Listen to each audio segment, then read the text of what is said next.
असमानता के सिद्धांत पर आधारित चतुर्वर्ण व्यवस्था में ब्राह्मण का स्थान सर्वोपरि है। क्षत्रिय ब्राह्मण के नीचे किंतु वैश्य और शूद्र के ऊपर होता है।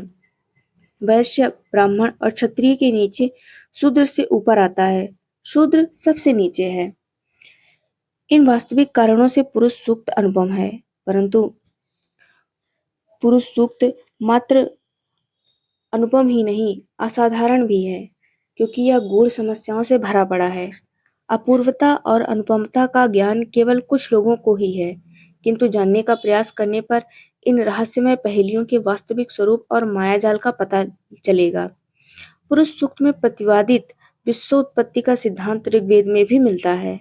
ऋग्वेद के 10वें मंडल के 72वें मंत्र में विश्वोत्पत्ति का वर्णन इस प्रकार है। पहला, आओ देवों की उत्पत्ति का उच्च स्तर से यशोगान करें, स्तुति गान से वे भक्तों पर प्रसन्न होते हैं। दूसरा, बृहस्पति ने देवताओं को लोहार की धौकनी की भांति अपनी श्वास क्रिया से फुला दिया। देवताओं के प्रथम युग में सृष्टि की रचना शून्य से हुई। तीसरा, देवताओं के प्रथम युग में सृष्टि शून्य से उत्पन्न हुई। इसके पश्चात क्षितिज का जन्म हुआ और फिर ऊपर की ओर बढ़ने वाले वृक्ष पैदा हुए। चौथा, ऊपर की ओर बढ़ने वाले वृक्षों से पृथ्वी पैदा हुई। पृथ्वी से दिशाओं का जन्म हुआ। दक्ष का जन्म अदिति से और फिर अदिति का जन्म दक्ष से हुआ। पांचवा, हे दक्ष, फिर तेरी पुत्री अदिति का जन्म हुआ। इसके बाद पूजनीय और अविनाशी देवगण पैदा हुए। छठवां, हे देवजन, जब तुमने सुव्यवस्थित कक्ष में निवास किया तो तुम्हारे शरीर से धूल उड़ी, मानो तुम नृत्य कर रहे हो। छठवां, हे देवगण, जब तुम विश्व पर घटाओं की भांति छा गए तो तुमने समुद्र के गर्भ से सूर्य को उत्पन्न किया। आठवां, अदिति के शरीर से 8 पुत्र पैदा हुए। उसने 7 पुत्रों के साथ देवताओं से भेंट की और मार्तंड को उच्च स्थान पर आसीन किया। नौवां, 7 पुत्रों के साथ अदिति पूर्व पीढ़ी के देवताओं के पास चली गई, किंतु उसने 8वें पुत्र मार्तंड को मानव उत्पत्ति हेतु धारण किया। विश्व उत्पत्ति के दोनों सिद्धांत विस्तार और मूल रूप से नितांत भिन्न हैं। पहले सिद्धांत के अनुसार विश्व उत्पत्ति शून्य से हुई, जबकि दूसरे सिद्धांत के अनुसार पुरुष से हुई। यहाँ यह प्रश्न उठता है कि एक ही ग्रंथ में विश्व उत्पत्ति के 2 परस्पर विरोधी सिद्धांत क्यों दिए गए हैं? पुरुष सूक्त के लेखक ने सृष्टि का आधार पुरुष को क्यों बनाया और संपूर्ण सृष्टि की उत्पत्ति उससे हुई, बताइए। पुरुष सूक्त के अध्ययन से पता चलता है कि विश्व का प्रारंभ गधे, घोड़े, बकरी आदि की उत्पत्ति से होता है, किंतु मानव उत्पत्ति का इसमें कोई उल्लेख नहीं है। जब पुरुष की सृष्टि की बात करना स्वाभाविक लगता है और इसके विपरीत पुरुष सूक्त का रचनाकार क्रम भंग कर आर्यों के समाज में वर्णों की उत्पत्ति की विवेचना करने लगता है। इससे ऐसा आभास होता है कि पुरुष सूक्त का मूल उद्देश्य ही वर्ण भेद व्यवस्था का वर्णन मात्र है। ऐसा करने से पुरुष सूक्त ऋग्वेद के अन्य भागों से पूर्णतः विपरीत प्रकट होता है। किसी भी धर्म ज्ञान ने समाज में श्रेणियों की उत्पत्ति को स्पष्ट करना अपना ध्येय नहीं बनाया है। बाइबिल का ओल्ड टेस्टामेंट में उत्पत्ति के प्रथम अध्याय में जिस अर्थ और आशय की दृष्टि से पुरुष सूक्त के समान बात कही है, उसमें मानव उत्पत्ति का वर्णन है। इसका यह अर्थ नहीं कि प्राचीन काल में यहूदियों में वर्ग नहीं थे, वर्ग सभी समाजों में विद्यमान थे। भारतीय आर्य भी इसका अपवाद नहीं है। फिर भी किसी भी धर्म ग्रंथों में वर्गों की उत्पत्ति की व्याख्या करना आवश्यक नहीं समझा गया है, तो फिर पुरुष सूक्त में सामाजिक वर्गों की उत्पत्ति की व्याख्या करना प्रथम लक्ष्य क्यों बनाया गया? ऋग्वेद में पुरुष सूक्त ही कोई एक स्थान नहीं है जिसमें सृष्टि की रचना का जिक्र है, बल्कि अन्य स्थलों पर भी उत्पत्ति का वर्णन मिलता है। इस संबंध में ऋग्वेद की निम्न ऋचाओं का अवलोकन किया जाता है।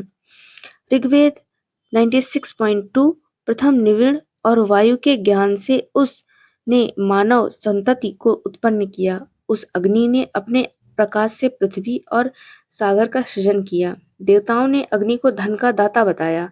इस मंत्र में समाज के वर्णों के पृथक सृजन का कोई उल्लेख नहीं है। यद्यपि यह निसंकोच कहा जा सकता है कि ऋग्वैदिक काल में ही भारतीय आर्य समुदाय का वर्गीकरण हो चुका था, तथापि ऋग्वेद का यह मंत्र वर्ग रचना की उपेक्षा कर मानव रचना की ही बात कहता है।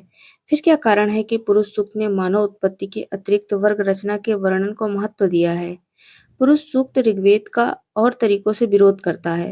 ऋग्वेद भारतीय आर्यों की उत्पत्ति के विषय में निष्पक्ष मत प्रतिपादित करता है, जैसा कि निम्नलिखित मंत्रों से स्पष्ट है।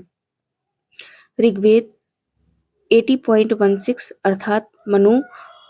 अर्थात पिता मनु और दक्षयाच एकत्र होकर उन्होंने प्रार्थना की और मंत्र पढ़े तथा एक उत्सव संपन्न कर इंद्र की अर्चना की।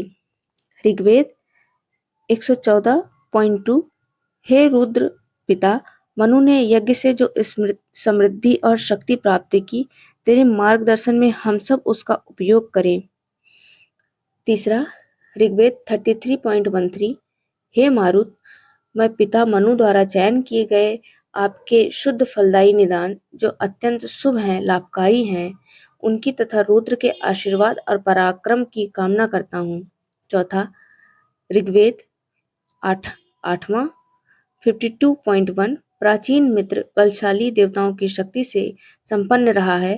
पिता मनु ने उसके लिए देवों तक पहुँचने के माध्यम स्वरूप स्रोत तैयार किए हैं। पांचवां, ऋग्वेद 3.6 अग्नि देवताओं और मनुष्य की संतान अर्थात सभी जीव जंतुओं के साथ बहुविध यज्ञ कर रहे हैं। छठवां, ऋग्वेद 37.1 हे देवगण, वाजस और निभिक्षुण जिस मार्ग से देवता भ्रमण करते हैं, उसी आकाश मार्ग से हमारे यज्ञ में उपस्थित हों, ताकि शुभ मुहूर्त में मनुष्यों में यज्ञ हो सके। सातवां, ऋग्वेद 14.2 मानुष यज्ञ में अग्नि की स्तुति कर रहे हैं। उपरोक्त पाठ से यह निस्संदेह सिद्ध होता है कि ऋग्वेद के मंत्रों के सृष्टा ऋषियों ने मनु को भारतीय आर्यों का जनक बताया है। मनु को भारतीय आर्यों का जनक का यह सिद्धांत इतना रूढ़ हो चुका है कि ब्राह्मण ग्रंथों और पुराणों तक ने इसकी पुनरावृत्ति करना आवश्यक समझा। ऐतरेय ब्राह्मण, विष्णु पुराण और मत्स्य पुराण में भी इसको प्रतिपादित किया गया है। यह सत्य है कि उन्होंने ब्रह्मा को मनु का जनक माना है, किंतु मनु के पिता होने के ऋग्वेद में उल्लेखित सिद्धांत को स्वीकार कर स्थायित्व दे रखा है। पुरुष सूक्त में मनु का उल्लेख क्यों नहीं है?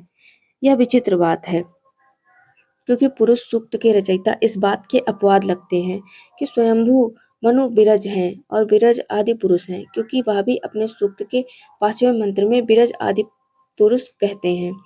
तीसरा तर्क यह भी है कि जिसके अनुसार पुरुष सूक्त ऋग्वेद में भी आगे चला जाता है।